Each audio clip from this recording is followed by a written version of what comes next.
Telugu Desam party నాయకుల్ని గంటా గారు కానీ అయ్యన్న పాత్రుడు కానీ ఈరోజు ట్వీట్లో ఆయనకి సపోర్ట్ చేసిన లోకేష్ని కానీ డైరెక్ట్గా నేను అడుగుతున్నా, మీ ఇంట్లో కూడా మీ తల్లులు ఉన్నారు, మీ భార్యలు ఉన్నారు, మీ కూతుర్లు ఉన్నారు, మీ కోడళ్ళు ఉన్నారు. వారి గురించి కూడా ఎవరైనా ఇదే విధంగా మాట్లాడితే మీరు ఊరుకుంటారా? మీరు సపోర్ట్ చేస్తారా అని నేను అడుగుతున్నాను. ఏదైనా మాట్లాడితే సినిమా వాళ్ళు మీ పార్టీ పెట్టింది ఎవడో? మీ పార్టీ పెట్టింది ఎవరు?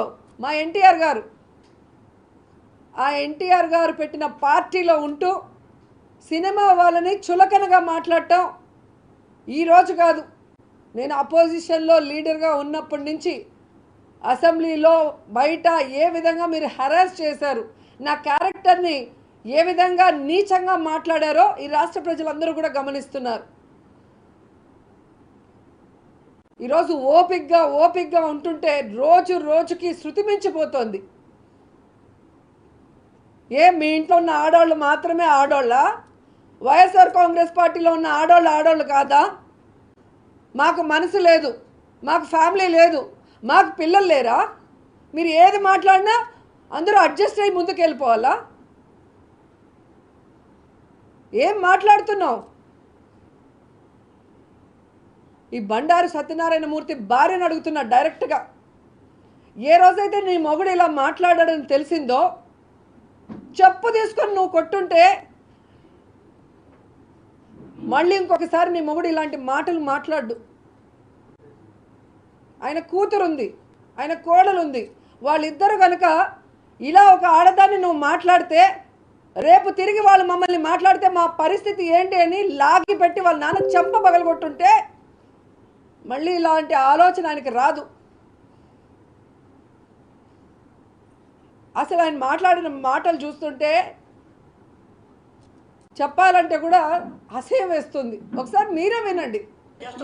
ఇన్ని మాటలు మాట్లాడితే ఏ ఆడదైనా ఏ విధంగా రాజకీయాల్లో ముందుకు నడుస్తుంది, ఏ విధంగా మహిళల కోసం ఫైట్ చేస్తుందో ఒకసారి మీరు ఆలోచించండి. మహిళలందరూ కూడా సిగ్గు లేకుండా ఈరోజు లోకేష్ ట్వీట్ చేస్తున్నాడు. ఏం తప్పు మాట్లాడాడు బండారు సత్యనారాయణ అని నేను ఈరోజు అడుగుతున్నా. 10 సంవత్సరాలు మీ పార్టీ కోసం పనిచేశా, 98లో ఎక్కడో ప్రచారానికి వచ్చానంటున్నాడు కదా. మా పార్టీ మనిషి కాదన్నప్పుడు ఎందుకు నన్ను ప్రచారానికి పిలిచారని చంద్రబాబు నాయుడు అడగండి. నా క్యారెక్టర్ బాగలేనప్పుడు ఎందుకు ఈ అమ్మాయి ప్రచారం మనకు పంపించేయండి అని ఎందుకు మాట్లాడలేదని అడుగుతున్నా. అంటే ఆ రోజు మీ పార్టీలో పనిచేసినప్పుడు మంచిదాన్ని, ఆ రోజు 99 ఎలక్షన్లో నేను కష్టపడి చంద్రబాబు నాయుడు ముఖ్యమంత్రి అయితే నేను గొప్ప నాయకురాల్ని, నేను గోల్డెన్ లెగ్ ఉన్న ఆడదాన్ని. ఎప్పుడైతే మీ పార్టీలో నుంచి నేను నచ్చక బయటకు వచ్చేస్తే నేను అవమానపడి రాజకీయంగా నష్టపోయి నేను కష్టాలు పడి నేను దండం పెట్టి మీ పార్టీకి నేను బయటకు వచ్చేస్తే వచ్చిన రోజు నుంచి నన్ను ఎలా టార్చర్ పెడుతున్నారు. ఐరన్ లెగ్ అని చెప్పి మొత్తము జగన్మోహన్ రెడ్డి గారి కుటుంబంతో సహా అందరు లీడర్లకి మెసేజ్లు ఫార్వర్డ్ మీరు చేసింది కాదా?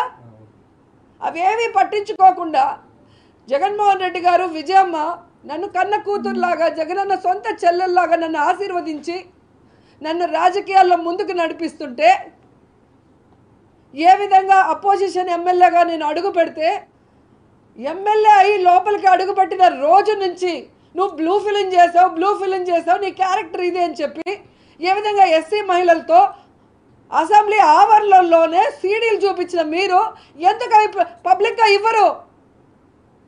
ఎందుకు మీరు ప్రెస్కి ఇవ్వరు? నా మీద ప్రేమతో పట్టుకున్నారా?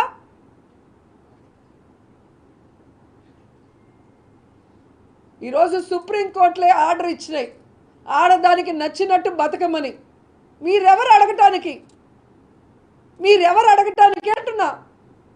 ఈరోజు రాత్రి పగలు నా కుటుంబం కోసం కష్టపడుతూ తప్పు చేయకుండా ఎవరి ముందర చేయి చాచకుండా ప్రజల కోసం ప్రజలకి సర్వీస్ చేస్తూ మహిళల హక్కుల కోసం పోరాడుతూ మహిళా సాధికారత కోసం పోరాడుతూ దాదాపుగా 20 సంవత్సరాలుగా రాజకీయాల్లో మహిళలందరితో సభాష్ అనిపించుకుంటూ వాళ్ళ ఆశీర్వాదంతో 2 సార్లు మీరు ఓడించిన తెలుగుదేశం పార్టీ దాంట్లో నుంచి బయటకు వచ్చి ఈరోజు జగనన్న ఆశీస్సులతో 2 సార్లు ఎమ్మెల్యే అయ్యాను, ఇప్పుడు మంత్రి కూడా అయితే మీ కడుపు మంటతో నా జీవితాన్ని ఎలాగైనా సర్వనాశనం చేయాలని తెలుగుదేశం పార్టీ కంకణం కట్టుకుందనేది అందరూ గమనిస్తున్న విషయం.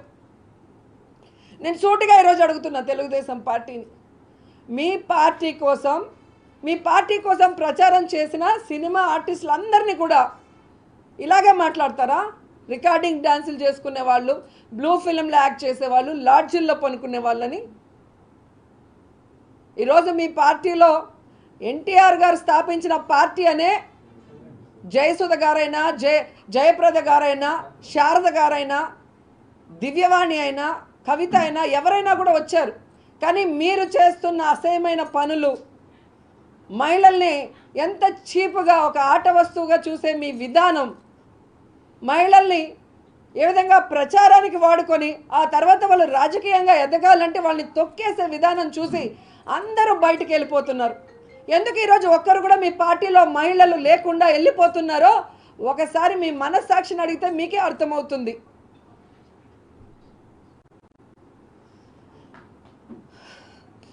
ఈరోజు ఏదో ఎన్టీఆర్ కుటుంబాన్ని అనేశారు కాబట్టి నాకు రక్తం ఉడికిపోయి ఈరోజు నేను రోజాని మాట్లాడాను. 29 సంవత్సరాలకే రాజకీయాల్లోకి వచ్చిన నాకు ఎన్టీఆర్ కుటుంబం అంటే ప్రాణం అన్నావు కదా. నీకు రాజకీయ భిక్ష పెట్టింది ఎవరు?